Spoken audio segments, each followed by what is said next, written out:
From this to this.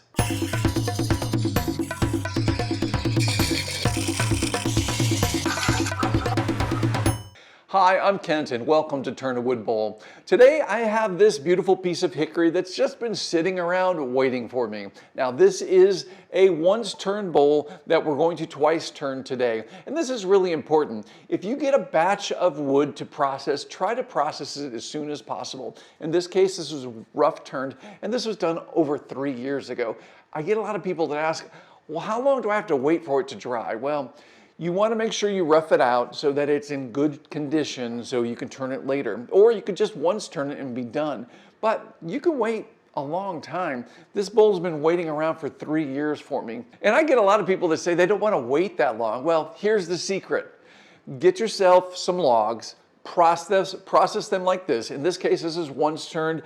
I sealed the ingrained inside and out with anchor seal, and I stuck it on a shelf and forgot about it. And guess what? I got some more logs and processed them, and I got some more logs and processed them, and in the meantime, I turned a bunch of other things, and I kind of forgot about this. And that's why it's also important to mark the date on the bottom of these blanks so you have some idea what. You could put the species on there because I don't know if I would have figured this one out, but this is hickory and this is from over 3 years ago. So you do a bunch of those and just kind of forget about them, and unfortunately time flies, and before you know it, they're going to be several years old. They're going to be pretty much equalized. You can see the pith has come up a little bit. This is pretty much equalized. I've got some pretty good ideas what I want to do with this bowl, which you might have seen already. Very interesting. I'm going to go ahead and get this on the lathe and we're going to get started. Okay, I'm going to use my flat plate mounting chuck here. And the purpose of this is to have, there's a little bit of void there in case the pith really expands in this initial drying. In this case, the top of it's relatively flat. There is a padded material on this plate that really helps hold that in place. Now I'm going to line up that center point from the quill, which came from the turning 3 years ago, and that's really beneficial to be able to line up that tailstock. Now I've got a pretty small tenon on here, so I want to not take off a ton of material. The shoulder's not so bad. I'm going to remove some of that and shape that, but this is all distorted as this bowl has been equalizing. Remember, wood is never completely dry. There's always moisture in it, but it does equalize to the environment, and that's what we're dealing with here. So I want to reshape this shoulder and the tenon and get it nice and clean. Now I'll switch over to my spindle detail gouge to get down into that little edge there. Now this is an area where the bowl gouge just can't reach because of the round, bulky shape of the nose, but the spindle detail gouge can get right down in there and make this dovetail so that it will match the four-jaw chuck. It's about 11-degree angle, kind of eyeball it. Now I'm going to start leveling off the side of the bowl. Now it looks like it's turning relatively smooth, but there are some high spots and low spots. So just want to go slow. I'm anchoring the bowl gouge down into the tool rest to maintain a nice steady path, even though I have high spots and low spots that are trying to push the gouge around.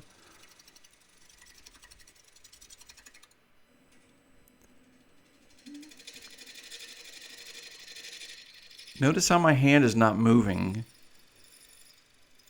I'm simply shifting my body weight. This is really, really important to understand. You don't want to be using your hands and arms to move the bowl gouge. You want to be shifting your body weight and gliding the bowl gouge along the tool rest. So my biggest focus here is to start developing the shape of this bowl. I wanted to show you this camera angle so you can see what I'm looking at. I primarily need to deal with the bottom portion of the bowl right now because I'm going to when I flip this around, I'm not going to have great access to the bottom of the bowl. So I want to make sure I get this curve just right. Which, by the way, if you're not subscribing to my channel, could I please ask you to subscribe? I've got a high number of people that actually don't subscribe to my channel, and it's kind of disappointing, and I would really love if you subscribed to my channel. So if you could do that, I would really appreciate it. Thank you. So I'm going to take my time, and I'm using the shear scrape here. The shear scrape is a really nice method. It's just shaving. And you should be getting nice angel hair shavings from this if you're doing it right.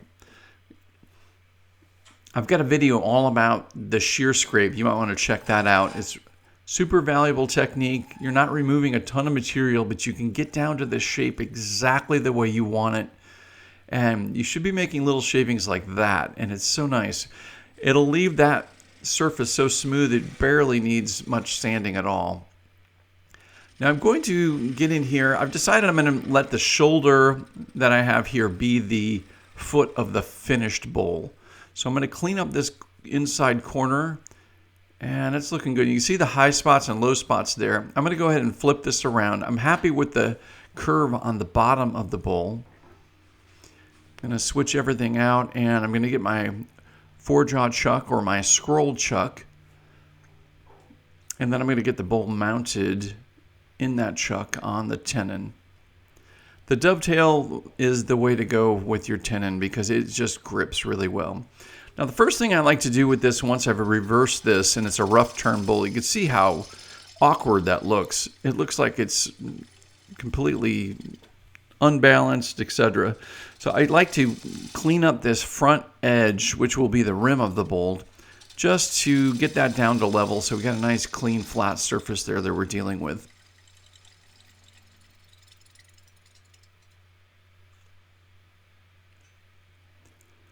That's looking good.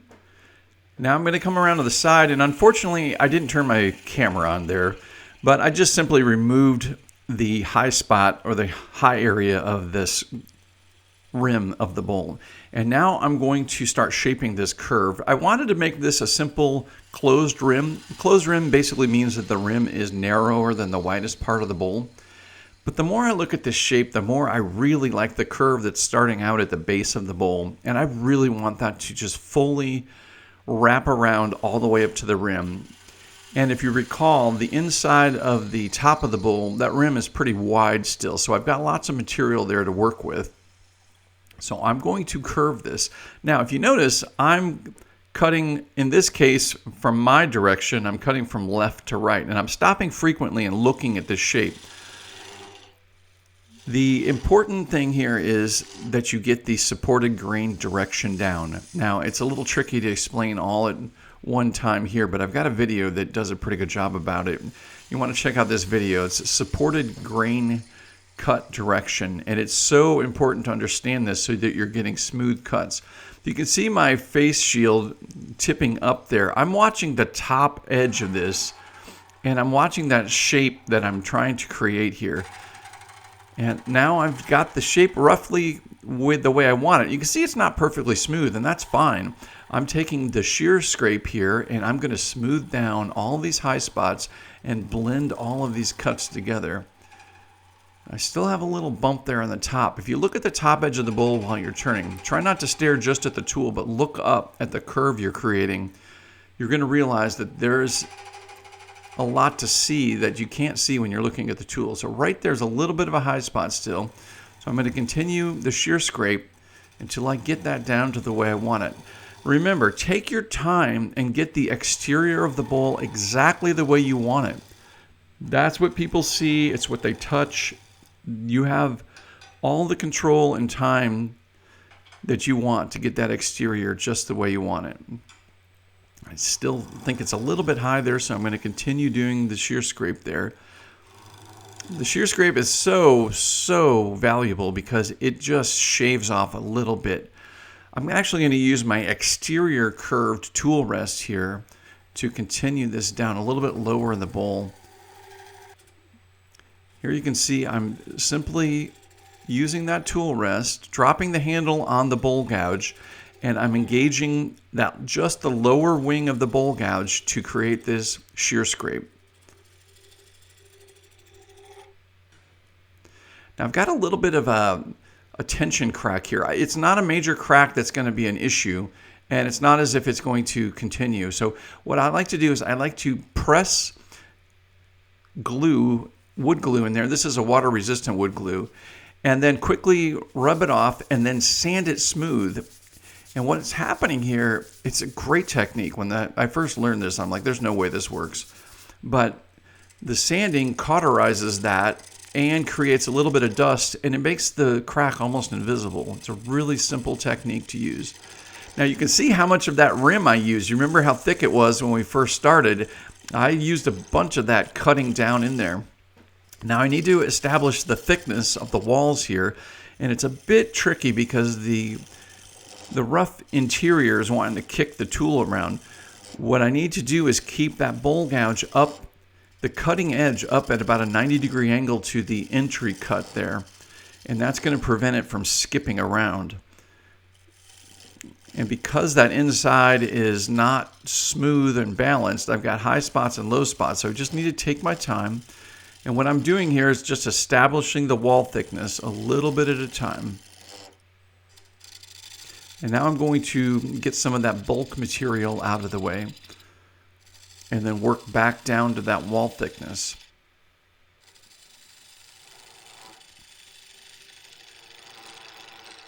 I really like the curved shape of this bowl. It takes a little bit of time, but it's well worth using the shear scrape and just taking your time and getting the shape that you want on the exterior of the bowl. Because once we get to the interior right here, we're just mimicking or mirroring the exterior of the bowl. It's that simple. We're not trying to do anything fancy or design related on the interior other than making the inside parallel to the exterior. Now you can see I'm working down the interior here. I'm removing the bulk material that's in the way, getting that out. And those cuts can be a little bit more aggressive. We're just kind of getting that material out. But then I'm backing up and I'm just rubbing the bevel here and making a very light pass to merge all of those cuts together and get down to that same wall thickness. Now you want to stop frequently and check that wall thickness. It doesn't cost you anything to stop the lathe, and whoops, I actually stopped the lathe there unintentionally. But it doesn't cost you anything to stop the lathe and check your wall thickness. If, however, you keep cutting and you cut an area too thin, then you can get in trouble, and we don't want that. So it makes sense to work a small area and then stop and check, make sure your wall thickness is there, and then continue down the interior wall. You can see how the section here is a little bit high. Well, I'm simply going back into that and making really light passes to blend that and get it down to the final thickness.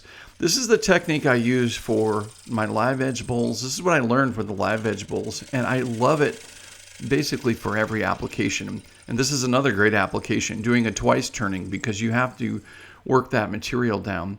Now, one of the things I try not to do and I don't want to do is to return back up to that rim and cause any damage. I'm down to the final pass for that particular area, so I want to go back and sharpen my tool. It really doesn't take much to sharpen your tool, but you want to make sure you have a good clean cutting edge to make a nice pass there when you get down to that final surface. That's all it takes. Just walk over to the station. Now here I'm rubbing the bevel. You can see how light that pass is, but what that's doing is it's blending all of those other previous passes together, and it's making this nice smooth interior wall. Now I need a little bit of extra support, so I'm going to put my curved tool rest in here. That allows me to get the tip of my tool down there with a little bit extra support. So I've got a little bit of an issue here with this curved tool rest and this particular angle. You can see the base of my gouge handle is hitting the bottom end of the tool rest. So it is time for the secret magic tool for these deeper bowls, and that is the micro bevel. Now I've got a video all about the micro bevel. You're going to want to check that out. But the micro bevel is pretty awesome because I can go in there and almost turn this straight in. So I don't have any issues with the handle hitting the sides. I can pretty much work almost straight in because there's a very steep bevel angle on this particular gouge. And again, check out that video about the micro bevel. It's a really, really handy tool to have in your arsenal. It's great in a situation like this.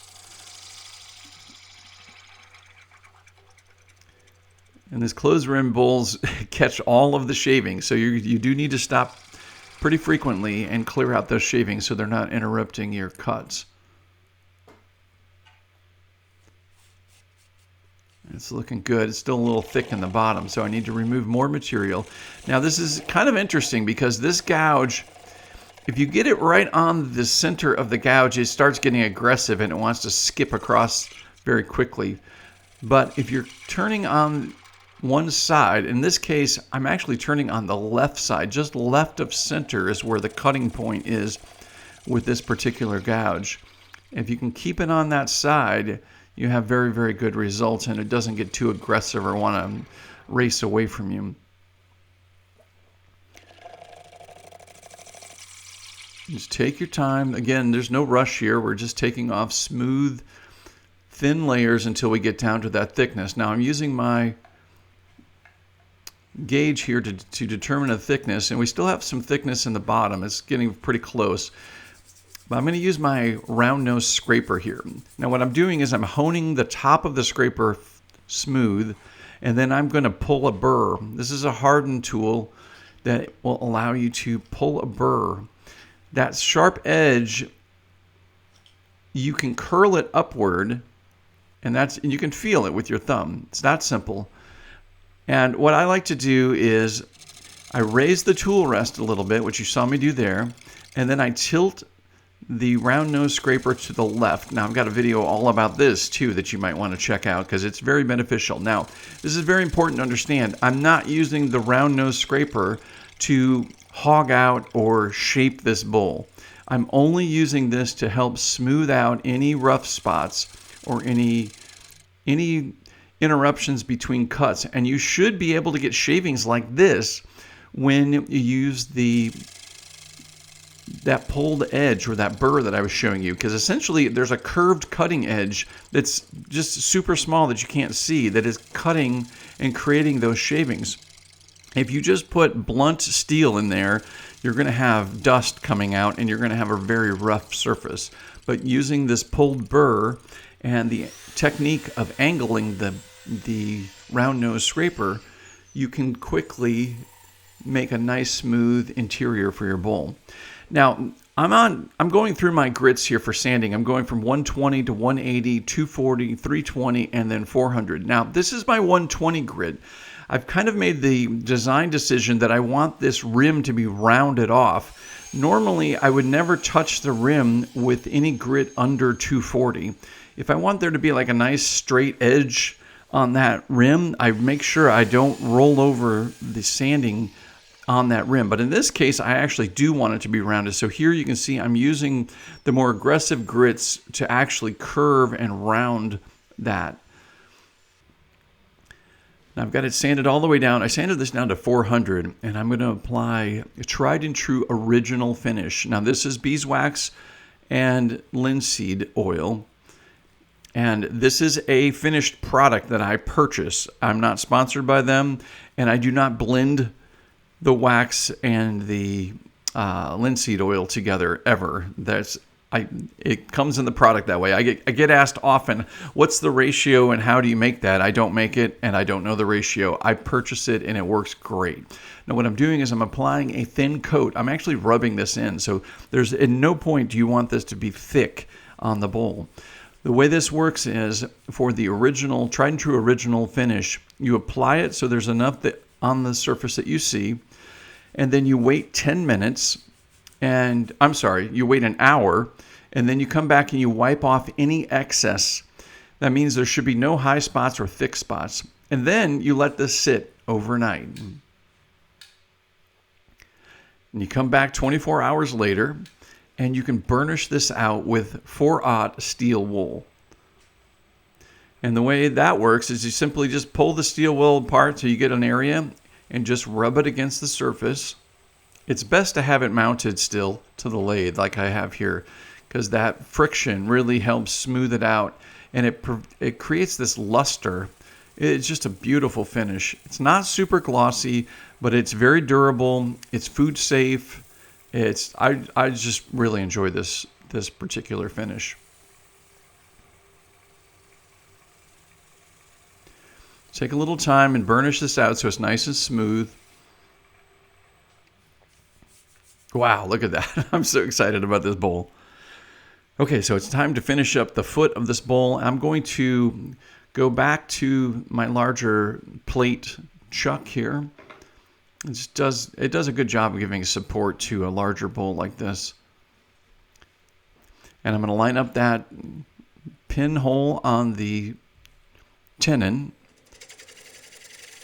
The tenon is going to be removed completely, and I'm going to, like I said earlier, I'm going to let the shoulder of this bowl become the foot of the bowl now. You want to be very careful here. Now this is, unlike a jam chuck, which is usually up inside the bowl, this plate chuck is just gripping the rim of this bowl. And this bowl is thick enough that it can handle it. Now, if this had a thin walled bowl, I wouldn't do this. I would have a jam chuck down inside the base of the interior of the bowl. But that being said, this is only being held up against that surface by this tailstock. And if I were to apply a hard side force, I could easily knock this off the lathe. So I'm making these cuts into the headstock in that direction strategically, so I'm not putting a lot of tension on that. Now here I have to make a side cut, but it's very light. I'm just smoothing out the rim of the foot of this bowl. And then I will blend those cuts together, and I also want to make this a little bit concaved. I never want the bottom of the foot of the bowl to be completely flat. It will most likely change shape a little bit at some point and wobble or rock. So it's nice to have a round rim as your foot. You can see here I'm going inward to make the inside of the foot somewhat concave.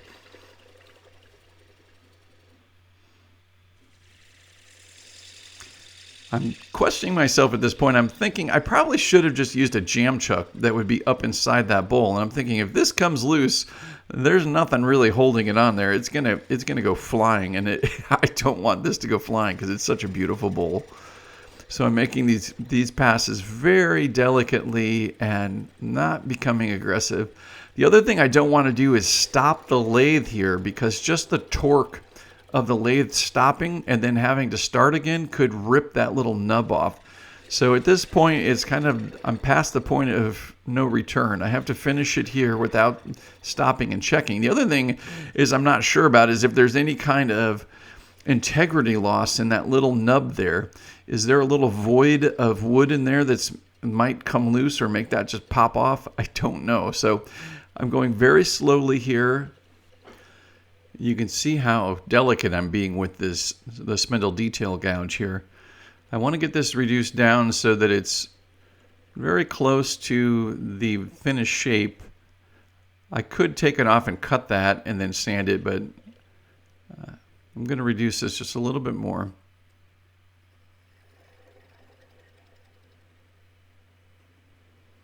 Don't want to get aggressive here. I think that's about as narrow as I'm going to make it. Now I'm going to apply some pressure, turn the lathe off, and start to sever that piece. It didn't completely come off, but that's okay. I didn't lose the bowl either. It didn't go flying across my shop. So the nub actually broke off, and I was able to sand that. And that's exactly what you want. So I'm going to go ahead and sign this. And then I'm going to apply some tried and true original finish to the bottom of this as well. And it's such a small area, just a little bit on your finger is all you need. You basically work it into all the areas that don't have any finish on it, and do the same technique. We let that sit for an hour. Look at this bowl. Oh my gosh, the patterns and the finish, the shape, I'm just really happy with this bowl. Being able to take a chunk of wood and turn it into a bowl like this is just magical. Well, here it is, the final bowl. I am very thrilled with this piece. I did this a little more than just a simple closed rimmed. I really accentuated the curve of the exterior of this bowl. I really love this shape, and the feel of this is super nice. Now I finished this down to 400 grit. It's very smooth. Hickory is a hard wood, so when you get a really fine finish on a hard wood, it'll be nice and smooth, and just very happy with this piece. It's got a really good feel to it. It has a decent thickness. This is very serviceable. This can be used for all sorts of different things. You don't have to worry about it too much as far as will there break if it gets dropped or something like that. Originally, I really kind of wanted to make this more of a display bowl, more of a not necessarily functional. I was thinking about making the foot as narrow as the tenon and make the foot a little bit taller, but I kind of changed my mind as I was doing this because this is just a really nice functional bowl. I can see this being used on a regular basis. Great popcorn bowl, great for fruit and salad and things like that. So I am just very happy with this. This heartwood of the hickory is absolutely gorgeous. I hope you guys like this. If you did, let me know what you picked up from this video. Leave me a comment below this video and let me know what you picked up from this particular video. And while you're down there, do me a huge favor and click that like button. Remember to subscribe if you're not already subscribing, and click that bell. That way you'll be informed each time I have a new video coming out, and I've got a lot more videos coming your way you're not going to want to miss. So be sure to subscribe. Now, there's a lot of people that don't subscribe for whatever reason. The numbers, I can see the numbers behind the scenes, and I don't know why, but it would be great if you'd subscribe. Be sure to check out my website, turnawoodbowl.com. Over there, I've got everything you need to know about turning wood bowls. You got it. Check it out over at turnawoodbowl.com. I also have online courses that you can start right now and really hone your wood bowl turning skills. So check that out over at turnawoodbowl.com. All right, guys, thank you so much for watching. And as always, until next time, happy turning.